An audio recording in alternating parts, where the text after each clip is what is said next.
Yesus berkati sahabat Ampetra dimanapun kita berada. Shalom.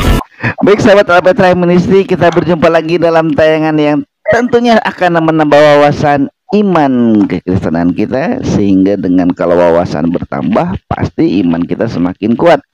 Dan tetap salam cinta Tuhan, cinta keluarga, serta jaga kesehatan. Nggak usah lama-lama lagi, wah di layar sudah terlihat ada Om Yan dan Bang Heri. Mari kita sapa dulu Om Yan dan Bang Heri. Shalom Om dan Abang. Shalom. Halo. Dan Pak Yan Antoni, shalom. Halo. Halo. Iya. Pak Heri, Pak Alfa. Ya, shalom. Terima kasih nih untuk waktunya, buat Om juga buat Bang Heri nih, yang pasti Om Yan sama Abang ini sibuk dengan pelayanannya, tapi menyempatkan untuk melayani di Alpetra Ministry. Baik ya Om dan Abang, kita akan mulai aja ini dengan pembahasan kita. Kalau ada sebuah buku yang berjudul Semakin Dibabat Semakin Merambat gitu. Nah ini kira-kira kita akan membahas seperti itu ya, bahwa banyak sekali hal-hal yang terjadi di belahan dunia ini ya, tidak hanya di Indonesia. Bagaimana kehidupan, perkembangan pelayanan kekristenan, dan juga hal-hal yang terus membuat iman Kristen terguncang. Nah, ini tentunya juga tidak lepas dari dogmanya. Mungkin yang pertama ini bisa dijelaskan dulu sama Om Yan. Om, gimana upaya gereja menyampaikan dogma iman Kristen, Om? Jadi kalau sekarang ini sejauh yang saya tahu, keadaan gereja-gereja dalam mengemban Amat Agung itu variatif sekali. Jadi ada yang sebagai apa itu skala prioritasnya, ada juga bahkan yang hanya sekedar gitu untuk tidak melalaikan. Jadi sangat variatif keadaan gereja zaman sekarang ini. Itu keadaan sejauh yang saya tahu. Oh iya Om. Bang, menurut Abang gimana nih Bang? Apakah penyampaian dogma ini juga sejajar dengan kita melakukan amanat agung, Bang?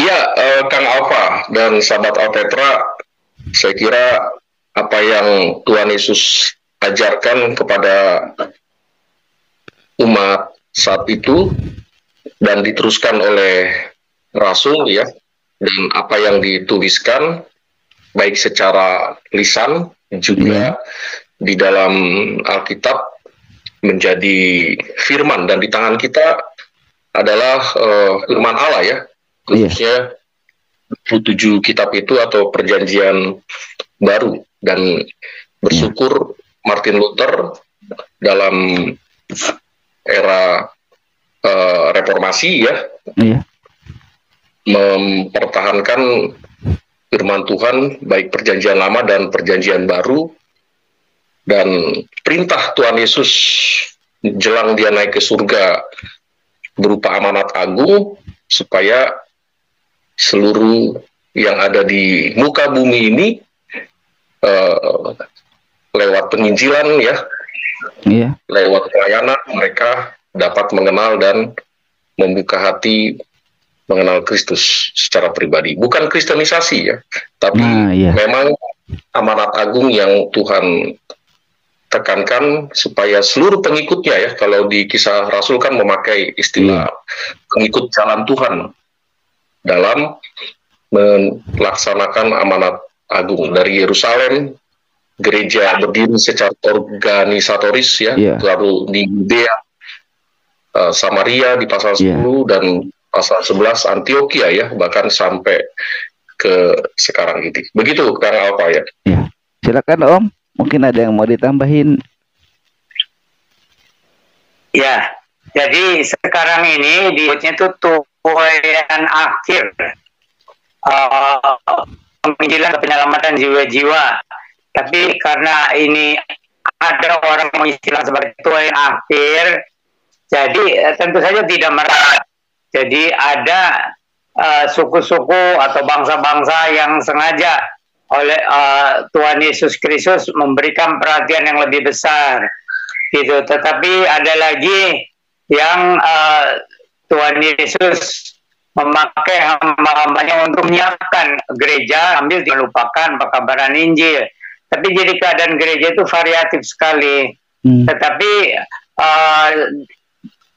secara perlahan tapi pasti itu ada kegerakan untuk mempersiapkan gereja di dunia ini untuk menyambut kedatangan Tuhan Yesus yang menekankan penginjilan.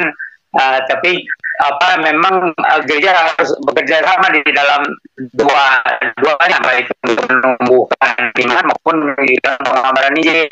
Itu keadaannya. Jadi gereja keadaannya variatif sekali. Ada juga gereja yang seperti tidur secara rohani. Itu ada cukup banyak. Itu karena pengaruh keduniawian, pengaruh dosa, dan juga ya banyak juga peranan hamba Tuhan itu sebagai gembala gitu.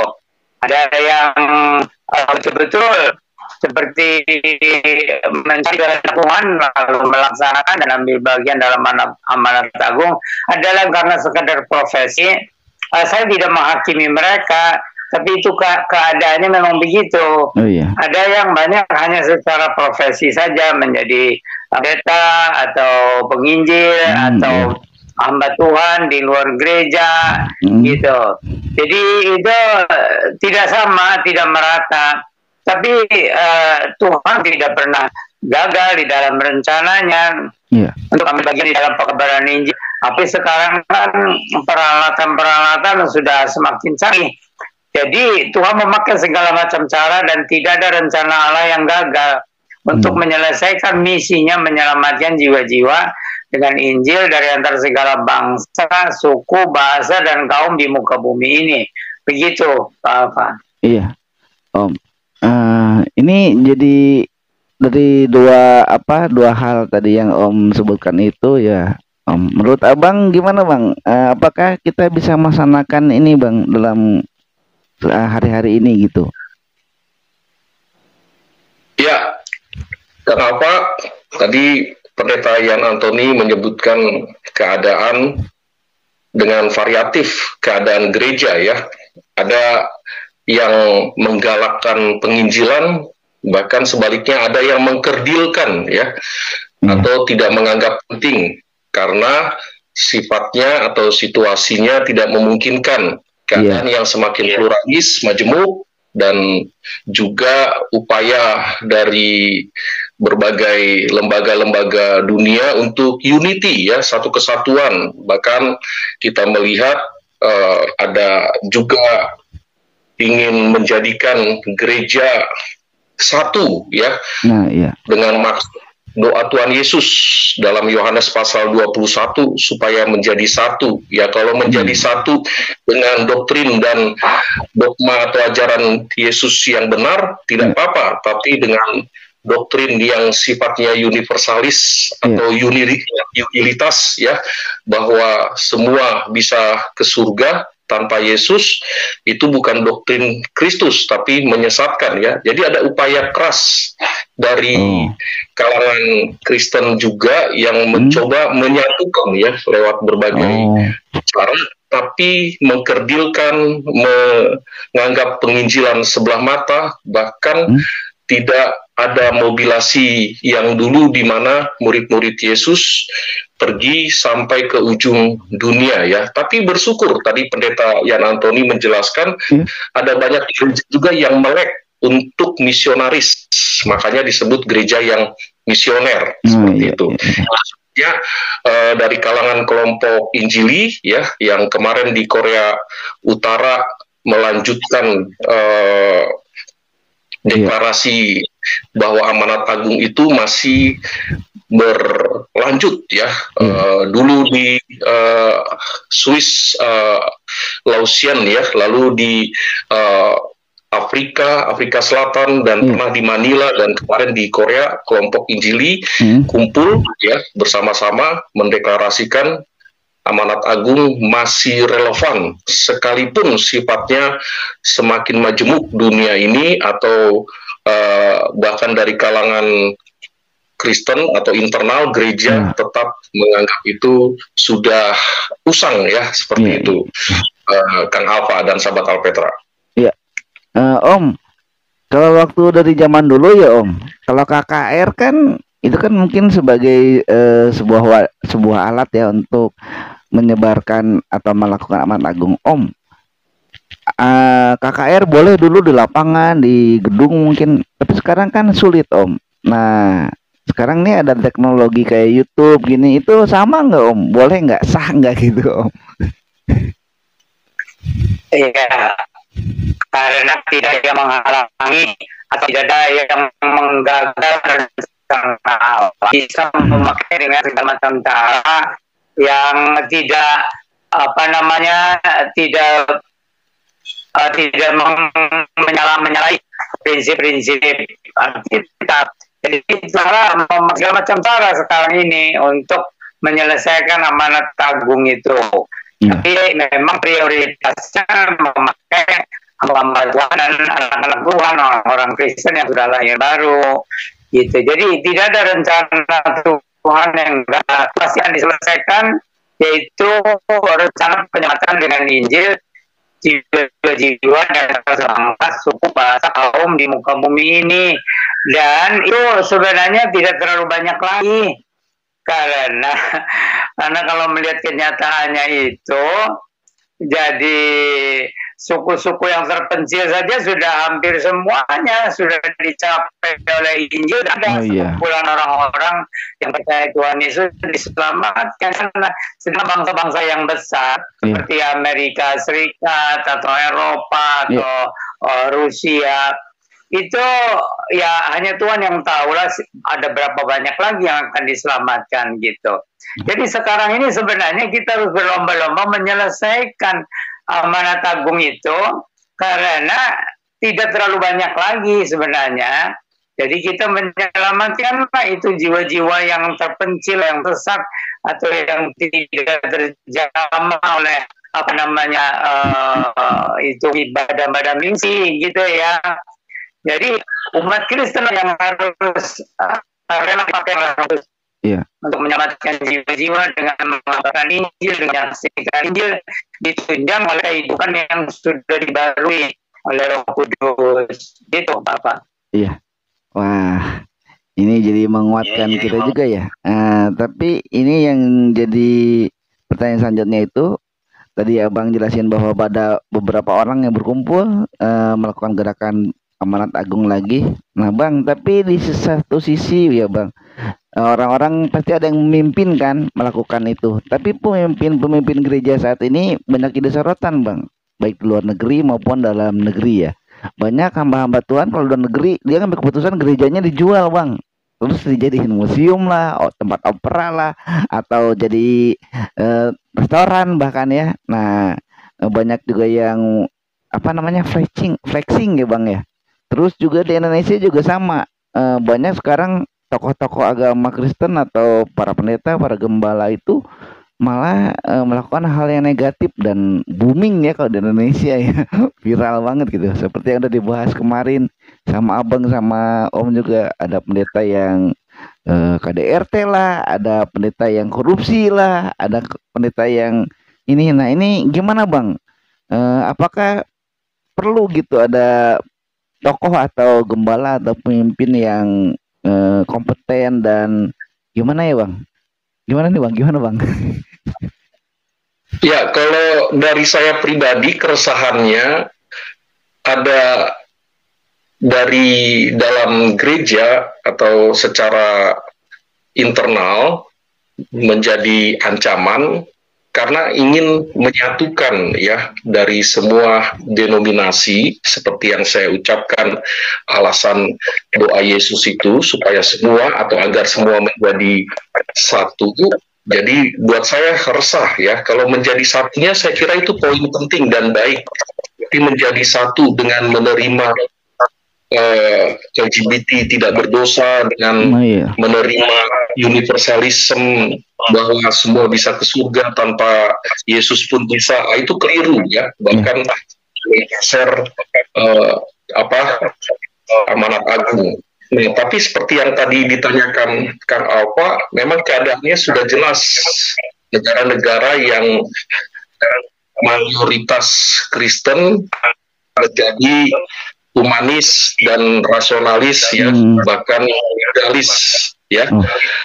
Akhirnya gereja ditutup, berubah fungsi menjadi tempat-tempat entertain ya, diskotik atau hiburan lain ya, bahkan menjadi tempat video game atau juga bar ya. Jadi padahal di negara-negara Eropa yang mayoritas Kristen, mereka hasil dari jending-jending penginjilan ya, dari berbagai, atau juga hasil dari Protestanisme, Lutheranisme ya, sampai perkembangan gereja di era modern.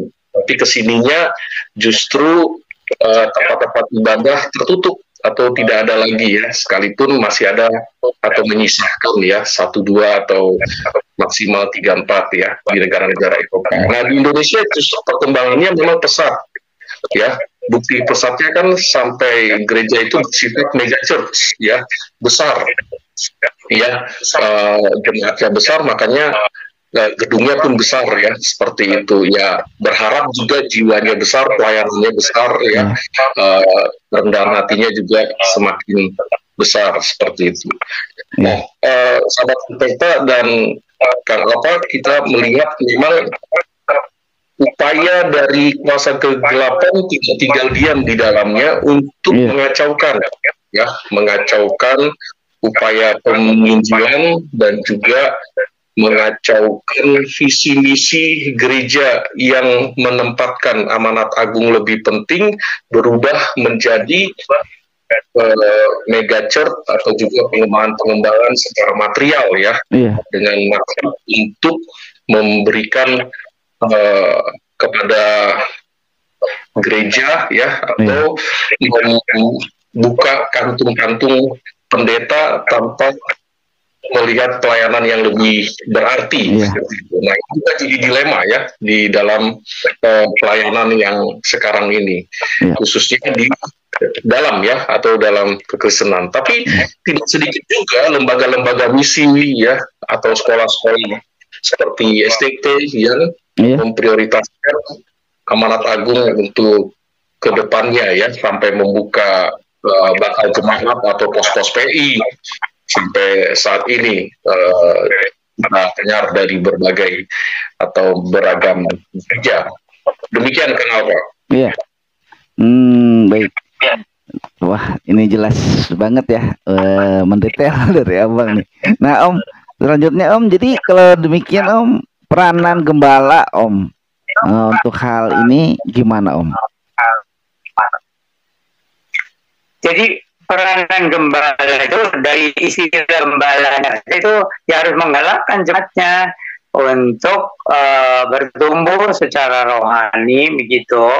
Tetapi ada gembala-gembala juga yang mempunyai beban untuk penginjilan, untuk menyelamatkan jiwa-jiwa dengan Injil. Memang seharusnya itu dua hal itu tidak dipertentangkan. Jadi harus memelihara kerohanian jemaat supaya dewasa, jangan lupa mengabarkan Injil.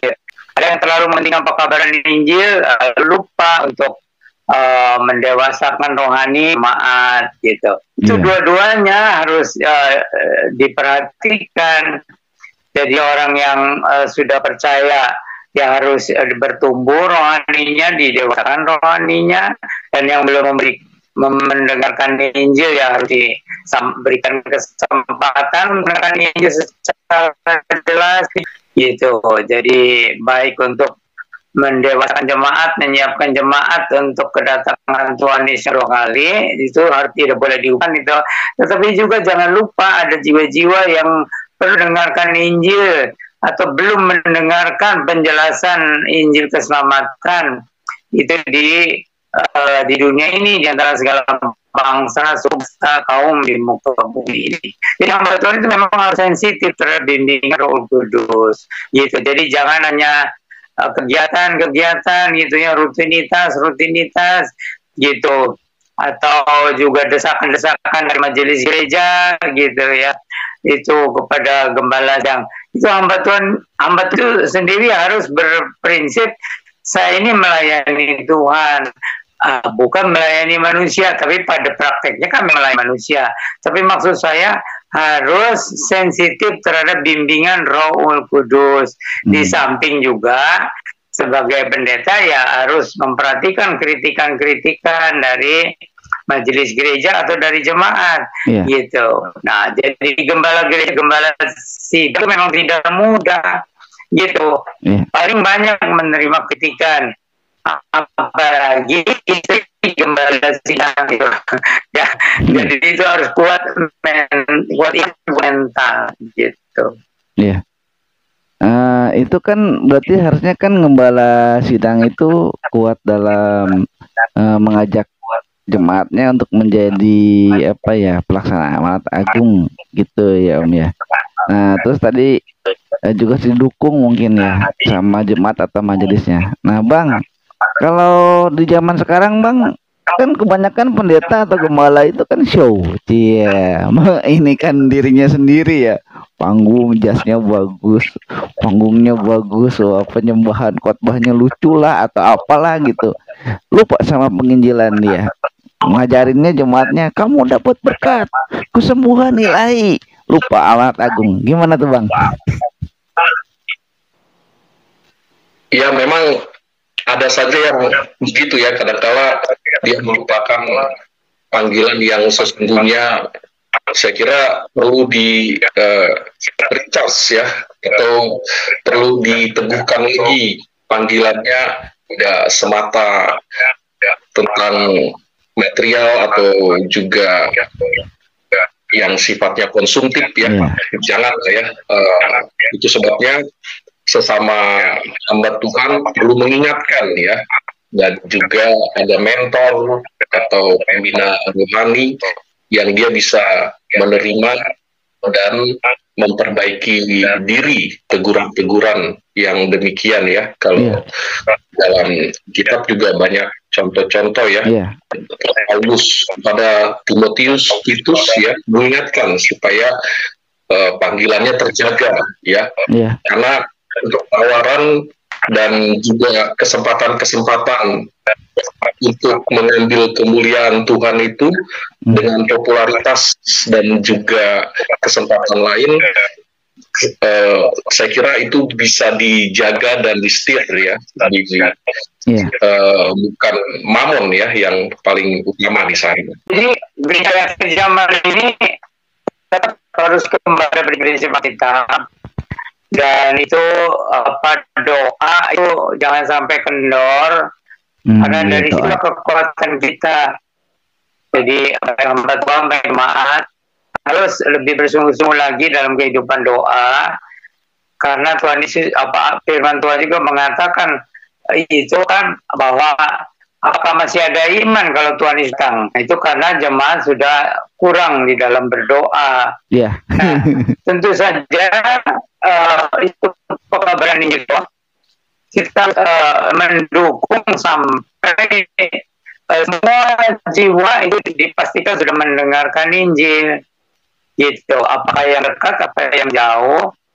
Jadi itu kalau orang sudah mendengarkan Injil cukup jelas, itu kan terjawab ya pada orang itu yang bersangkutan. Tapi kalau hamba Tuhan melalaikan pekabaran Injil, ya dosa lah.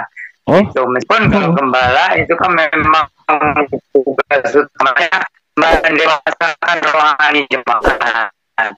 Tapi kalau masalahnya harus memperhatikan pekabaran Injil juga, gitu. Nah, cuman jadi kita harus betul-betul mendukung lah, tidak itu tidak menghakimi mereka, tapi mendoakan mereka. Ya, kalau kita sudah mendukung dengan doa cukup, ya tidak putus-putus mendukung pendeta-pendeta, gembala-gembala itu, nanti Roh Kudus yang akan menuntun mereka bahwa pekabaran Injil ya belum selesai sampai bisa kembali. Meskipun makin sulit, makin lama makin sulit untuk melihat jiwa-jiwa bertobat dengan sungguh-sungguh.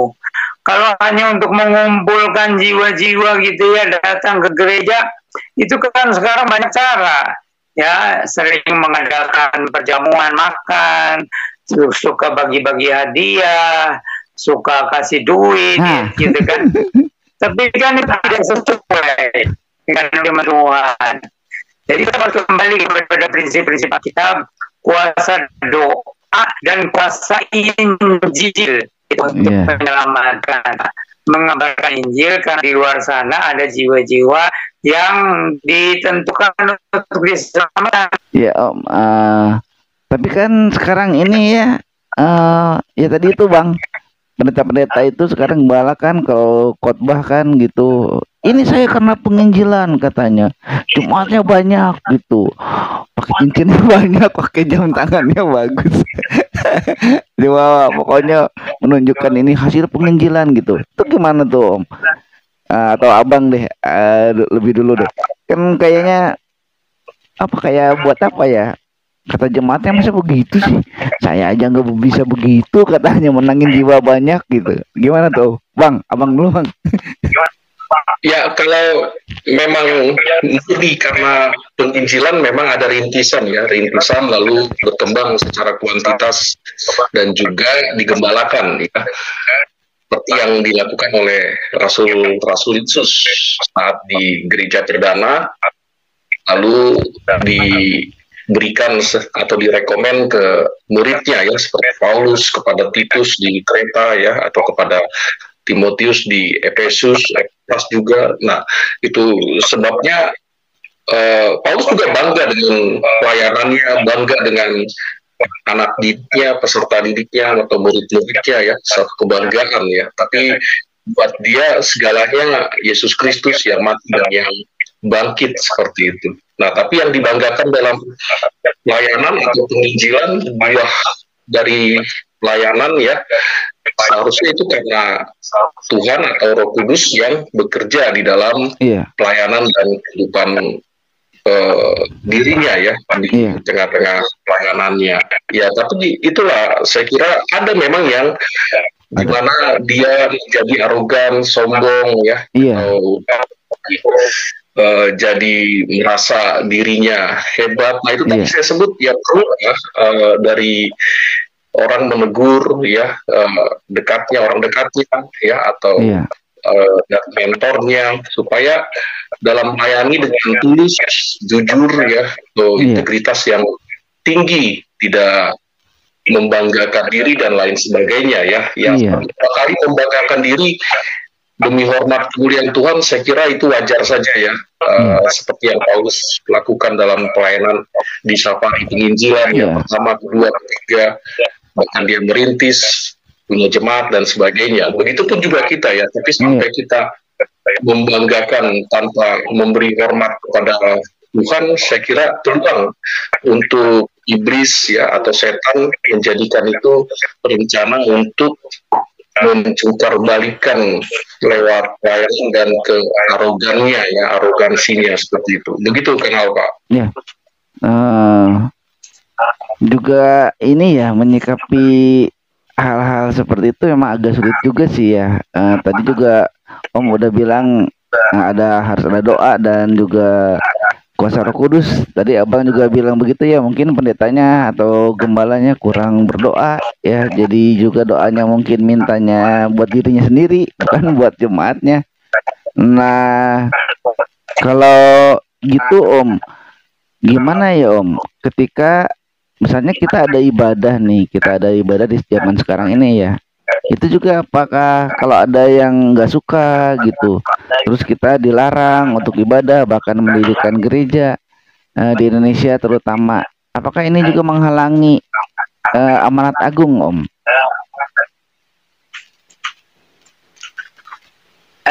Jadi harus saya tegaskan, tidak ada rencana Tuhan yang gagal ya. Jadi halangan-halangan itu tidak menyebabkan Injil, apalagi zaman sekarang dengan alat-alat teknologi yang canggih gitu.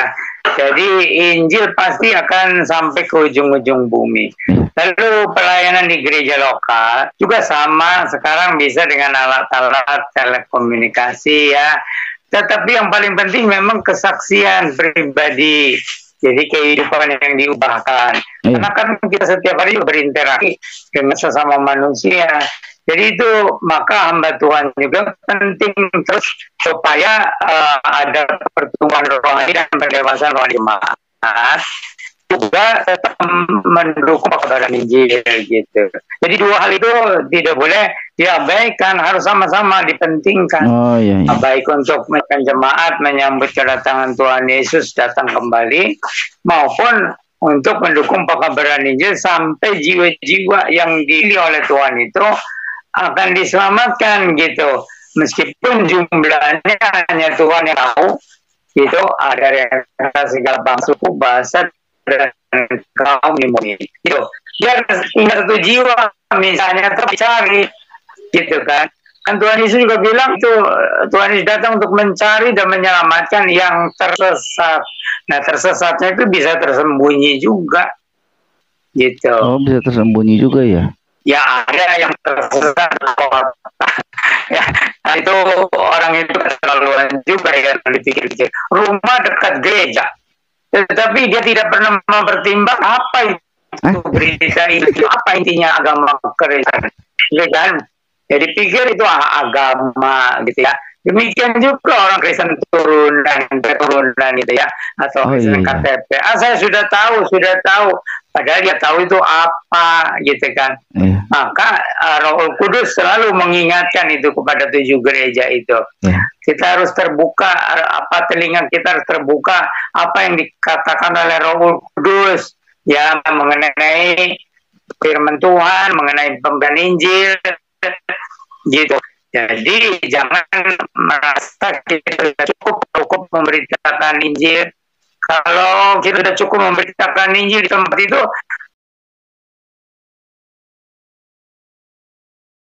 Bang gimana Bang dengan pernyataan yang menyebutkan bahwa semakin kekristenan itu dihadang, dipersulit, malah dia semakin kuat ya Bang, malah jadi semakin banyak.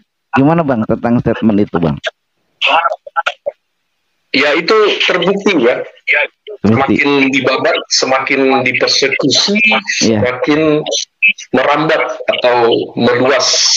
Karena Tuhan Yesus waktu dia menekankan mengikut dia pikul salib ya, dan juga menyangkal diri lalu mengikut dia, akan dipertegas oleh Paulus bahwa penderitaan itu adalah karunia ya.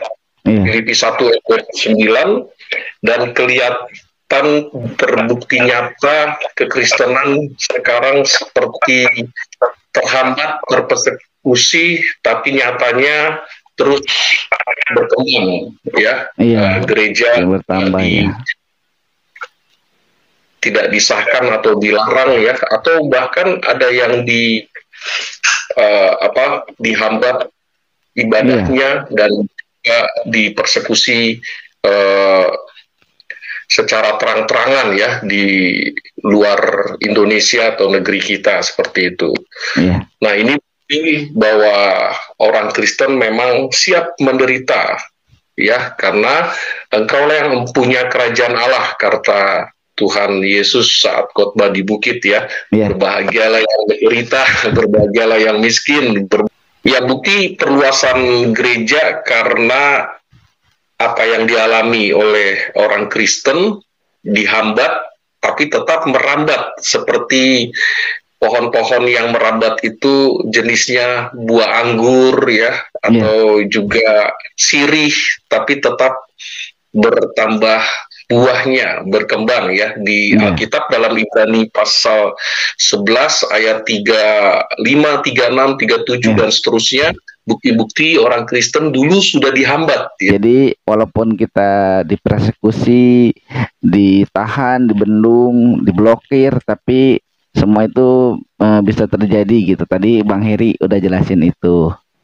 Baik Om. Nah ini kalau gitu Om ya, melihat kita sering kali tidak hanya kita tidak bicara di Indonesia ya, di seluruh dunia, bahwa kekristenan itu sepertinya sering dimusuhi dan dipersulit, dan itu dulu pernah kita bahas.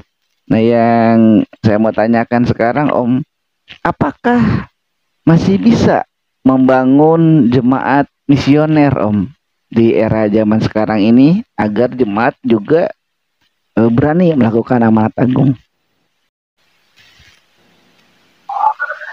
Ya tentu saja, karena selama gereja itu dipimpin oleh Roh Kudus dan firman Tuhan, maka amanat agung akan dilaksanakan.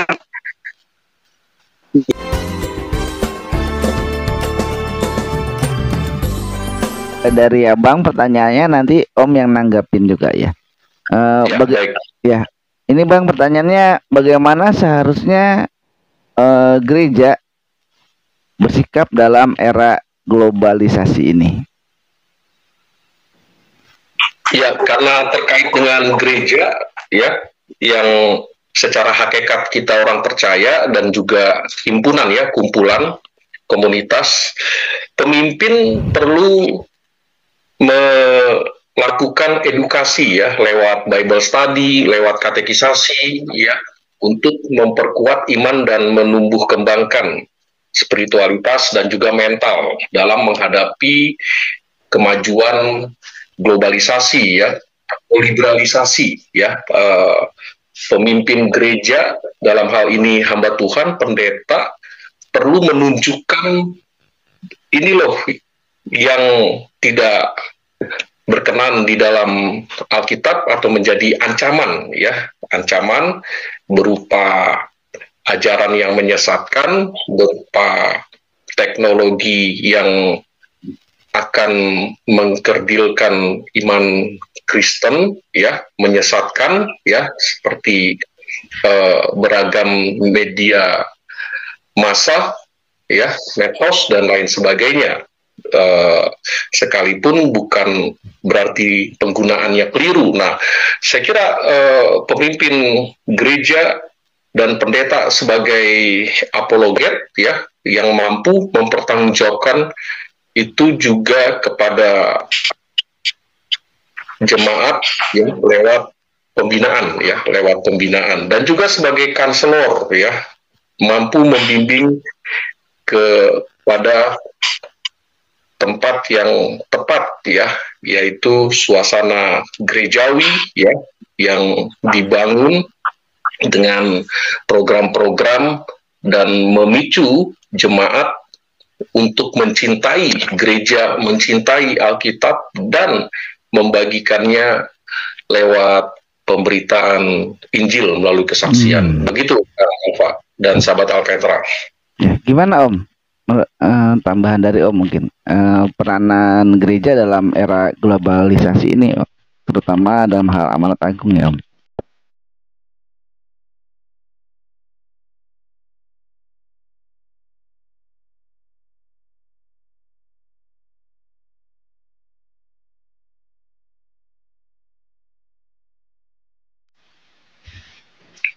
Ya, selain harus setia ya di dalam pelayanan untuk pendewasaan gereja, tapi juga memang harus ada beban ya untuk ambil bagian dalam penyelesaian amanat agung ini, karena melihat tanda-tandanya itu tinggal sedikit lagi waktu ya untuk menyatukan jiwa-jiwa dari antara segala bangsa, suku, bahasa dan kaum di muka bumi ini.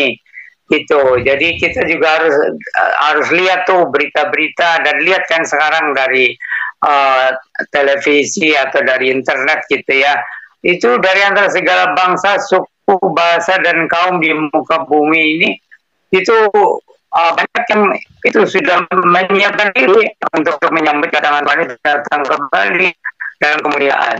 Ya, jadi baik untuk kerohanian gereja sendiri maupun untuk ambil bagian di dalam amanat agung, itu dua-duanya penting. Gitu. Ya. Baiklah. Nah, ini sangat penting ya untuk sahabat Alpetra diperhatikan nih dari penjelasan dari awal oleh Om Yan maupun oleh Abang ya. Sekiranya bisa menguatkan kita dalam iman kita kepada Tuhan Yesus Kristus, karena apa yang telah terjadi di belahan dunia ini maupun di Indonesia itu tidak akan membuat rencana Tuhan gagal, dan kita harus lebih kuat lagi dalam berdoa dan juga percaya bahwa Roh Kudus akan menyertai kehidupan kita setiap hari, dan tentunya juga ada hikmat yang pasti diberikan Tuhan kepada kita agar terus kuat dalam iman, juga bersaksi bagi banyak orang di sekitar kita sebagai anak-anak Tuhan Yesus. Nah, Om dan juga Abang, kali ini sampai di sini dulu aja ya perjumpaan kita. Puji Tuhan. Baik sahabat Petra, salam cinta Tuhan, cinta keluarga dan juga kesehatan. Terima kasih Om, terima kasih Abang. Jaga kesehatan. Oke. Tuhan Yesus memberi akhiri keluarga sembuh. Shalom Maranatha. Maranatha. Maranatha.